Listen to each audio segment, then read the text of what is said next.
Selamat pagi, Bapak Ibu yang terkasih dalam Kristus. Judul hari ini, renungan hari ini adalah kamu diutus menjadi nabi. Memang ini judul yang aneh, karena ada yang mengatakan bahwa tidak ada nabi sesudah nabi dia, tetapi di sini dikatakan kamu diutus menjadi nabi. Nah, ciri-ciri nabi itu apa sih? Yang pertama bahwa jarang ada yang mau, jarang ada yang jarang dimiliki ya.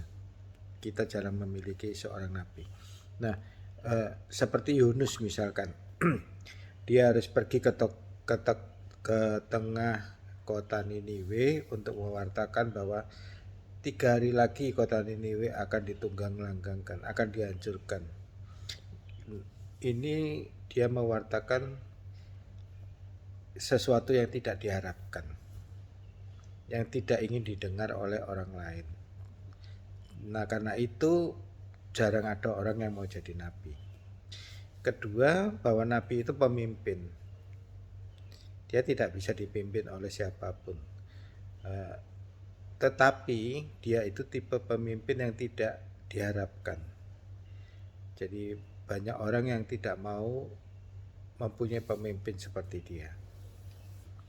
Ya, karena ya itu tadi, dia melakukan sesuatu yang tidak ingin didengar oleh banyak orang. Yang ketiga, bahwa dia memiliki perjumpaan ilahi. Jadi dia berjumpa dengan Allah. Seperti Musa misalkan, dia melihat bara api yang besar sekali di semak-semak, tapi semak duri itu tidak terbakar. Nah, itu ada perjumpaan dengan Allah. Yang keempat, dia itu unik. Jadi orang aneh di antara orang-orang aneh. Jadi dia itu lebih aneh daripada orang yang aneh. Jadi, karena unik ini, maka dia seringkali dihindari oleh banyak orang. Yang kelima, bahwa mereka itu berbahaya bagi sistem. Nah, itu kita melihat contoh-contoh yang dulu, tapi bagaimana dengan yang sekarang?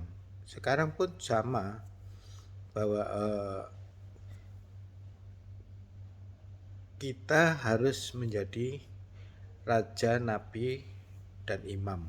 Kalau kita dibaptis sebagai orang Katolik ya, sebagai anak-anak Allah, maka tugasmu adalah sebagai raja, nabi, dan imam. Nah, yang diwartakan apa? Mewartakan Injil Kristus. Ya lebih mudah lah, agak lebih mudah, tapi juga tidak mudah banget, karena banyak orang yang tidak mau mendengarkan firman Tuhan. Dia tidak mau diselamatkan, tidak mau memperoleh kehidupan kekal. Dia sudah terkontaminasi oleh ideologi. Jadi sistem yang sudah ada itu dirusak dengan firman Tuhan, karena mereka mempunyai kepercayaan yang dari kecil berbeda dengan iman kita pada Kristus. Maka kehadiran nabi-nabi ini yang mewartakan Injil itu merusak segala-galanya, merusak iman mereka, merusak sistem yang sudah terbangun sejak ribuan tahun, ratusan tahun, dan seterusnya. Jadi nabi ini sangat tidak diharapkan. Jadi kamu juga ketika kamu menjadi nabi, maka kamu juga tidak diharapkan oleh mereka. Dan jangan heran kalau kamu selalu ditolak. Nah, nabi itu harus ada perjumpaan dengan Tuhan, perjumpaan ilahi. Nah, perjumpaan ilahi itu tidak harus peristiwa-peristiwa besar seperti Musa, seperti Yeskiel, Yeremia, Yesaya. Tidak seperti itu. Tetapi di dalam keheningan kamu berjumpa dengan Tuhan sekarang ini. Dan perjumpaan ilahi itu yang membuat saya selalu mengatakan bahwa saya berjalan bersama Tuhan di seumur hidup saya.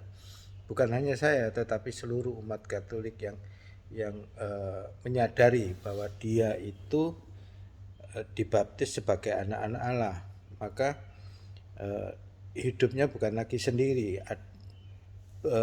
jiwanya menjadi bait kudus Allah, menjadi bait Roh Kudus. Maka seluruh hidupnya adalah berjalan bersama Allah. Jadi ada perjumpaan ilahi.